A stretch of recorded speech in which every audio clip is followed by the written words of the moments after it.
एक बार की बात है। एक व्यापारी था जिसके 4 जवान बेटे थे। उन चारों के विचार कभी भी आपस में नहीं मिलते थे, इसलिए हर दिन किसी न किसी बात को लेकर वो आपस में बहस करते रहते थे और कभी कभार झगड़ा भी करते थे।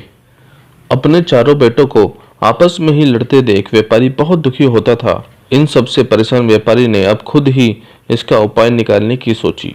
एक दिन व्यापारी ने उनमें से प्रत्येक को एक के बाद एक दूर के नाशपाती के पेड़ की यात्रा पर भेजने का फैसला किया।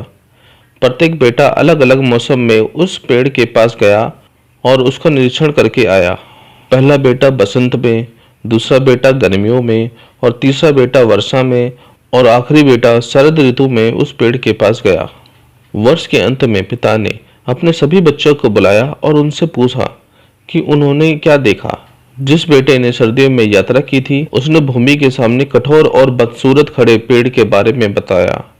पुत्र जो बसंत में गया था वो उससे असहमत हुआ। उसने कहा कि पेड़ मोहरे से भरा हुआ था और उसकी शाखाओं पर नई कलियां खिलने की थी। तीसरा बेटा जो गर्मियों में यात्रा कर चुका था वो उन दोनों से असहमत हुआ। उसने जो नाशपाती का पेड़ देखा था वह सुंदर फलों से ढका हुआ था, जो दिव्य दिखता था और महकता था। अंत में अंतिम पुत्र जिसने पतझड़ में यात्रा की थी फिर से उन तीनों से पूरी तरह से असहमत हो गया। उसने मीठे और स्वादिष्ट नाशपाती से लदे एक पेड़ का वर्णन किया जो पहले खाए गए किसी भी स्वाद से बेहतर था। पिता ने ध्यान से सुना। उसने अपने चारों पुत्रों की सब बातें सुनी। उन सभी ने नाशपाती के पेड़ का अलग अलग वर्णन किया और अंत में पिता ने कहा कि वह सभी सही थे, क्योंकि उन्होंने नाशपाती का पेड़ के जीवन का केवल एक ही मौसम देखा था। उसने उन्हें समझाया कि किसी चीज का सार इस तरह से आंकना मूर्खता और असंभव है, चाहे वे पेड़ हो या उनके साथी।